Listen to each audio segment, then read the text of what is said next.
Hi, and welcome to Have You Seen My Film, a Kinema podcast. I have two amazing guests today, Sonya Childress and Sahar Driver, the co-founders and co-directors of Color Congress. And today we're going to be talking marketing, specifically innovations for marketing around documentaries, because Color Congress is running some really cool marketing and distribution experiments, which we're going to get a little bit of a peek at. So hi, Sahar. Hi, Sonya. Thank you for being here.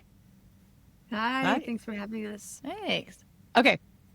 Let's start with, for our listeners who are not familiar, our listeners, like I think we have a huge database, by the way, of listeners. I just like to say that every once in a while. We do have a good core group of filmmakers. But for our listeners who might not be familiar, what is Color Congress? What exactly do you do? Color Congress, we are going into our fourth year now. We're a brand new organization. We are an ecosystem builder, which means we are an intermediary organization that supports other organizations. So we don't serve filmmakers, but we do serve documentary organizations that do serve filmmakers and audiences. We prioritize organizations that are led by and serve people of color in documentary film. We're also a membership organization, a free membership organization for those organizations. We have 120 organizations in our membership. They're based all across the continental United States and U.S. islands. And we support these organizations by resourcing them in many ways, technical assistance, those kinds of ways. We fund some of those organizations. We connect them together through this membership program and through in-person and virtual meetings. And we elevate their work to the broader industry, to philanthropy. We raise their visibility. Amazing. You guys also, do you have an annual convening that happens? That's where you guys could do industry leadership? Okay. Because I remember every time, at least the last time you guys did it, there were some amazing learnings that came out of it. Can you share more about that? Yeah, we pull our members together every other year. So it's a biennial national convening. It's for our members only, and it's opportunity for them to get together in person. We meet online every month as a membership, but every other year we bring them together to make decisions together, to build deeper connections with one another, and sometimes to direct money that we've put in front of them. We have a field building fund that allows them to either resource their collective needs or their collective ambitions. So we make some decisions together at those national convenings as well. Oh, great. And then I also saw you guys do white papers or reports, like Sahar, you had done one maybe last year about impact. Can you share, how do those reports come about? Sonya and I work on all our reports together. And so I think the one that you're talking about was in Filmmaker magazine. And it was an article that we wrote about the evolution of impact and just really drawing upon our experience as impact producers and impact strategists in this field and thinking about how we've seen it transition over the years and the importance of thinking about impact from the perspective of communities of color as agents of change and transformation, which is a part of the puzzle that often in some impact conversations gets left out. It makes sense. So then you also earlier this year launched Elevate Docs. So it's just my understanding it's a series of marketing experiments for documentary filmmakers to innovate the documentary field. Can you tell us a bit about the evolution of this idea? What problems were you seeing, and how was this a response to that? Yeah, so Elevate Docs, it's a year long learning initiative where we're basically supporting research and some research questions and hypotheses over about 24, leveraging about 24 nonfiction films, all supported by this ecosystem of member organizations, all nominated by our member organizations. It's essentially 2 experiments per quarter, so there'll be 8 by the end of the year. And we're through these experiments asking questions about the barriers that filmmakers of color face, from cultural gaps in mainstream marketing to limited data on diverse audience preferences, all aimed at strengthening distribution infrastructures. Each documentary film that is at the center of these experiments receives specialized marketing support, custom assets, expert partnerships, all aimed at helping them reach the audiences that they hope to reach. And we're excited because by the end of this year, we're going to have a comprehensive set of case studies that we hope to offer the field about what we learned through these experiments. It was something that emerged from the Field Building Fund conversations that were launched at the national convening that Sonya was just talking about 2 years ago. So 2 years ago, so the Field Building Fund, I'll say, is a member-driven fund that all of our member organizations essentially get to collectively decide how to leverage and direct and use. And the idea is that, we wanted to provide them with an annual pool of funding that would enable them to kind of resource some problem solving that they help them tackle some challenges that they want to tackle together, so that when we come together to have these conversations, there is a pot of money that they can draw from to start that work. And after a year of conversations about some of the where we asked them to send us some ideas of things that they wanted to talk about, by the time we arrived at the national convening, there were about 8, I believe, or a few more than that. And over the course of the next few months, we started to whittle those ideas down through conversations and deliberations as working groups kind of formed to discuss those ideas. By the time we arrived at January, there were a few clear frontrunners. And the one that ultimately all of our members decided that the thing that they wanted to tackle was the distribution challenges that our field is currently facing and has been facing for some time. Now, that's a really big challenge. Yeah, we're all figuring it out. So with the help of the distribution advocates, and specifically Karen Chen and Carlos Gutierrez, they helped support this one working group to kind of refine their thinking. It's like, what can we start to address first? And they, in this huge problem, and what they arrived at was that there are plenty of screens that are available to distribute and exhibit films on, whether those screens are online or in person, and that the challenge is helping the audiences that those filmmakers aim to reach know about those screens, and that's a marketing problem. Yes. And so that's why we devised this intervention in the distribution space as a set of marketing experiments. And to kind of double click on the real desire of our membership to focus on this, we make all of our decisions by consent, meaning every single member organization that was eligible to vote had to agree that they wanted this money to be used in this way, and they all did. So that's just kind of a note about that. I also didn't note that these sets of experiments are basically each one is being led by a different expert of some sort, from PR to distribution to impact producers, people who know this ecosystem really well, like Chana Ewing of Little Big World, Tracy Wynn Chun of After Bruce, Annie Mercedes of Looky Looky Pictures, and Rochelle Poulin of formerly of California Newsreel. Real folks that have been around this space, have worked in this space and understand it really well. I love Chana. I've loved working with Chana. We had her on as one of the first early podcast guests. She's fantastic. And so a couple of questions. The pooling that you guys do, so the fund that you guys raise, is that something that you as Color Congress go out and raise that money first, and that's what was able to put it in that pot? Okay, cool. And then you have the committee, or I guess is it called the committee, that all of the organizations that vote, the 121 organizations, they then vote on where that money gets spent, essentially. Our membership. There we go. The membership. And can you tell me what are those organizations? Are they film festivals? Are they nonprofits? Or do you have to be a nonprofit to be a part of Color Congress? Yeah, you have to be able to, you have to show, one, a commitment to the documentary form and to documentary filmmaking in this country, and that you support this field of documentary filmmaking through some kind of free programs that you offer to either filmmakers or to audiences. So that means our membership includes film festivals that have a focus or a real commitment to documentary in that festival. They're not all nonfiction festivals only, but they are POC led and serving. We have artist serving organizations like Firelight Media. We have collectives like Brown Girls Doc Mafia. We have organizations that are serving a distinct identity of filmmakers, like Access Lab, which serves disabled filmmakers of color in particular. We have organizations that are resourced by the federal government. So all of the National Multicultural Alliance organizations, the 5 organizations, are also in our membership. So these are organizations that fund work as well. So we have funders, we have distribution entities as well, like distribution advocates, and we have membership organizations that, and collectives.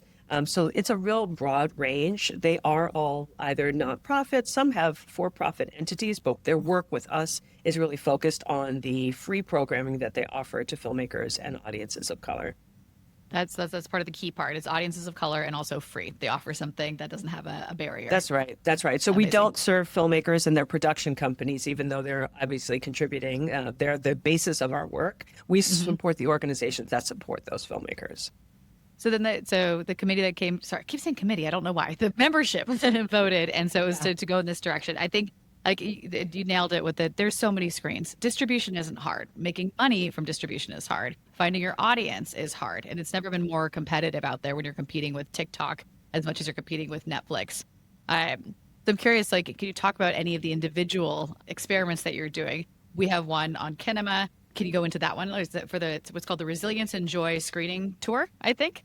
Yeah, happy to. That one's still underway, so there's not a whole lot we can share, but it's called the Resistance and Joy. It's essentially a collective distribution campaign where that's the one that Annie Mercedes is running. We have about 12 films that were all nominated by our member organizations, who also voted to have Resistance and Joy be the theme for this experiment, this collective distribution experiment. And we had a committee help us to essentially program the films into 2 different blocks. And those blocks are now being circulated among our membership. And the idea, and Annie's doing an amazing job of like helping our members kind of use Kinema, the platform, to deliver these 2 blocks of films to our members that sign up to do screenings. And the idea is to really see how we can leverage this network to cross-promote the films that are emerging from this network. As Sonya mentioned, some of these organizations are doing identity-specific work. So they don't necessarily typically go out looking for films by other identity communities. So it's really exciting when, through an experiment like this, to be looking at one another's work, that like the opportunity to really connect with each other's communities through this set of films and have conversations around them is really exciting. But it's also really exciting for us to think about the potential of leveraging our ecosystem in this way to help circulate film in a moment like this. Sonya, do you have anything you want to add to that? Yeah, I mean, so the other experiments have been really trying to test different parts of the distribution ecosystem and, apply some either tried and true marketing strategies or really creative and different marketing strategies just to see what we learn, just to see what audiences respond to, and to find out where is their friction and where is their ease with trying to raise the visibility of films with diverse audiences. So the first set of experiments were really testing digital platforms to see whether or not we could use digital ads to get people interested in archival films, or we were testing TikTok, bringing on an influencer to see if we could have a young influencer drive attention to some short films directed by other young filmmakers of color, and use TikTok and influencers as a way to kind of raise the visibility. We're trying different things, but this particular experiment is the only one that's directed at our membership, not the general public, to see about audiences. This is really trying to see whether or not there's an appetite among and an ability for our membership, which is so diverse and broad and spanning many regions and many identities and playing different roles in the ecosystem, to see if the organizations that do public programming that's audience facing, see what their appetite is for screening a slate of films that span the diversity of our membership, even if they serve one particular identity community, and then to see what those conversations elicit, and to think about what, if these organizations, if our members start to get used to showing one another's work, are we in some way creating an alternative grassroots distribution network that could be primed for more work than that comes and flows through our membership? So for the organizations that do have brick and mortar screens or have online venues in which they bring films to audiences, can we start to activate them to support one another? So this is a test of that. even though these films are on Kinema platform, they're available for any organization to host free screenings of one or more of these slates of short films. We're really targeting our membership with this one. And what we're already learning is that, we had this is a 2-month screening window essentially for hosts to sign up and say, yes, they'd love to screen these films. And we've had 90 inquiries of interest Wow. to screen this slate in such a short amount of time. And unfortunately, the time frame is the real challenge here because we only have rights for a short window, and there's interest that goes beyond that window. But what we think is really exciting about what we're learning, one, is appetite among our membership to screen one another's work, but also the framing here is political, resistance and joy. And in a moment like this, what we're seeing in all of these experiments is that the political climate in which we're all working in right now is changing. It's exacerbating economic challenges that were already present, and it's adding a new layer of a political challenge. There's increased censorship. There's increased scrutiny over the kind of content that is talked about and seen online in particular. Library and public university budgets are waning, and there's more scrutiny on the kinds of films that are being brought, which is influencing our educational distribution marketing experiment. But this one is showing that there's an appetite for political work. Many of these films are pretty clearly about resistance and joy. And the fact that these organizations are signing up to host films and that there's such a strong appetite, I think it signals that there's a desire to have conversations about political and cultural issues and to bring identity groups together and to do it in person.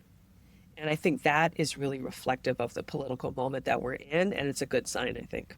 I couldn't agree more. I know I feel like our whole industry has been hit so hard in the last few years between the streaming wars, the strikes. Then, I feel like I should have known better. I should have predicted we were going to get this president again. I wasn't prepared. And just watching just a systematic dismantling of all of our systems in which we can deliver these stories. And then on top of that, the bigger businesses, which used to find them valuable because it would get them awards or attract better talent, have now decided that these are no longer valuable for them. And now they're a risk for their business. I heard, what was it, that someone at Disney was saying The View couldn't talk politics anymore, controlling even just what's happening on broadcast at a level that we haven't seen since we read about their textbooks.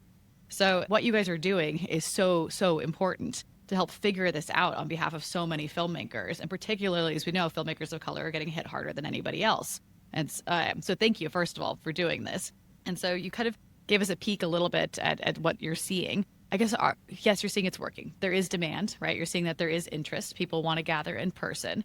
Are there any other trends that you could speak to across the different experiments that might inform some outcomes? Yeah, I mean, Sahar can drill down on some of what we learned from some of the digital experiments. I will say, though, that we are noticing that being able to tap into real-time, for the digital experiments in particular, being able to tap into real-time data around what's working, around messaging, or the use of images and ads, the use of language and messaging in ads. That was particularly important for digital ads as content is being pulled offline and flagged at a higher rate for being political. If it just talks about a cultural issue or an identity community, that what's deemed political speech is now much more broad.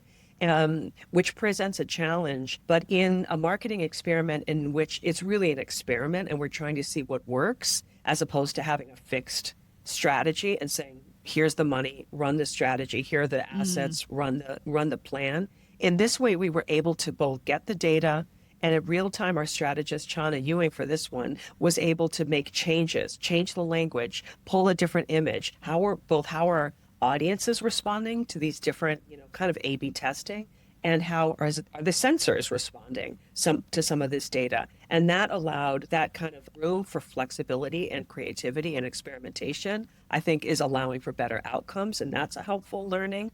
I think having a strategist, whether these are impact producers or digital strategists like Chana or publicists like Tracy, having that cultural specificity and that nuanced understanding of both the material in the film and the target audiences, being able to use different languages, being able to tap into cultural kind of zeitgeists that are really identity specific and create content or marketing strategies that are really tapped in, has also been really important and helpful.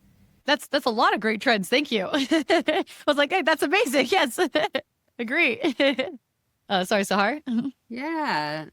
So the one experiment that that we have the most feedback from because it's been completed the longest is one of the ones that Chana Ewing helped to run. And it's the archival digital ads experiment that Sonia was just referencing. There were three films at the center of this experiment.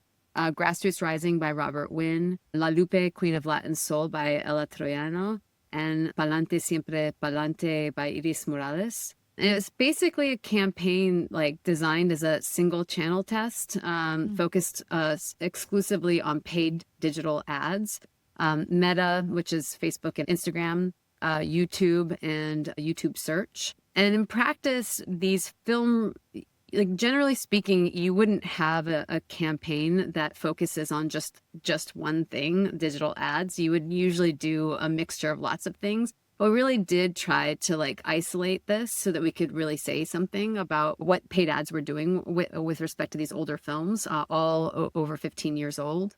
And they really showed us that digital ads really did have a powerful impact on driving attention. First and foremost, we saw that there's a strong appetite for archival documentaries that these paid ads helped us to show. They essentially reached new audiences, but in particular, older people and older skewing female. The films connected with over 18,000 viewers, with nearly 1,800, like 10% essentially, watching the full documentary from start to finish. Which if you think about, this is what Chana like really helped us to understand. If you think about what a person on social media is doing, they're scrolling, and their intent is not to stop and watch a full film. So if like 10% of folks are hooked to watch the full film all the way through, and that is not what they set out to do, that's saying something about their interest. She also kind of drove home for us that completion rate, that basically for short videos, a completion rate is usually higher. But for hour-long documentaries or longer, normally like you would expect to see about 2 to 7% of viewer completion rate. And our campaign was 9.6%. So just to like throw that into context. It's like a lot of interest and a huge appetite. And for a marketing person, you know that those are people that you can go back to and replug essentially and get them to finish because they've already shown you that they're interested in that storytelling.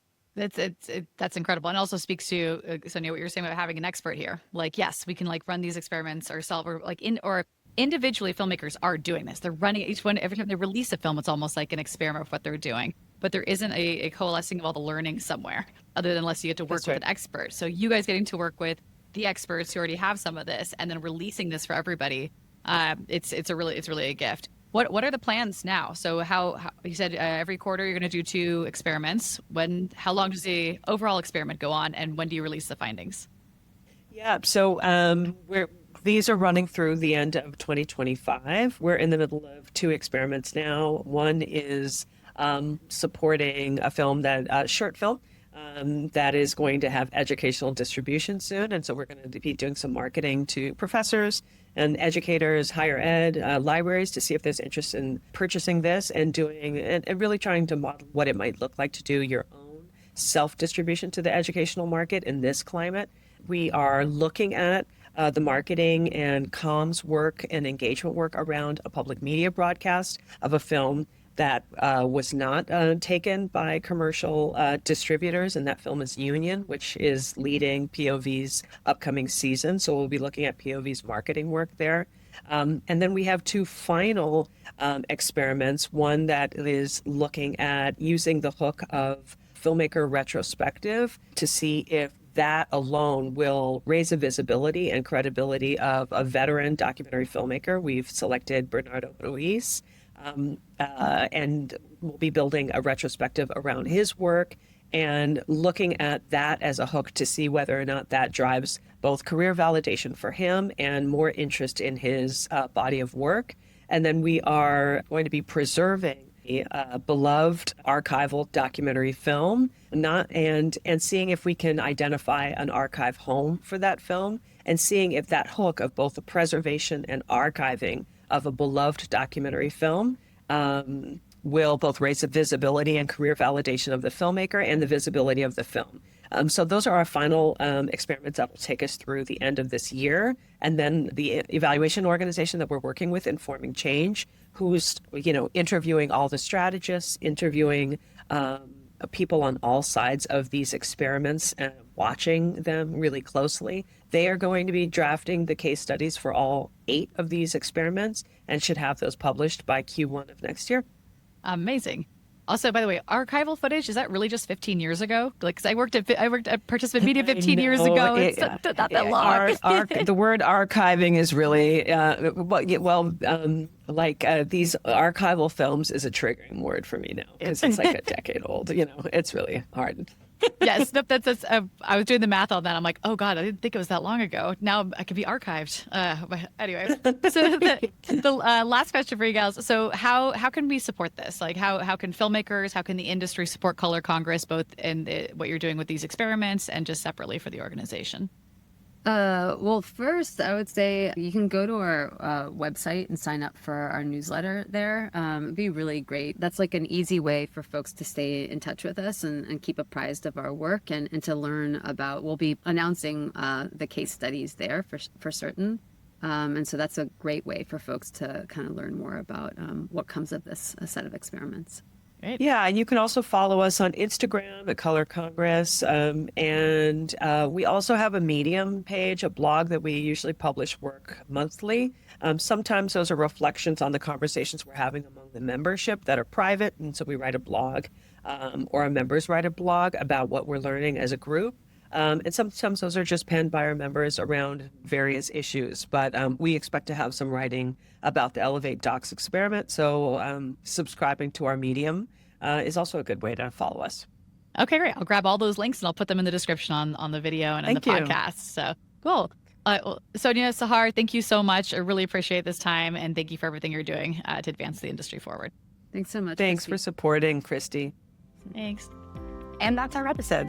Thank you to our special guest, our producer and editor, Ron Pissarro, and you, the filmmakers, creators, marketers, and distributors that are dedicated to connecting audiences with great films.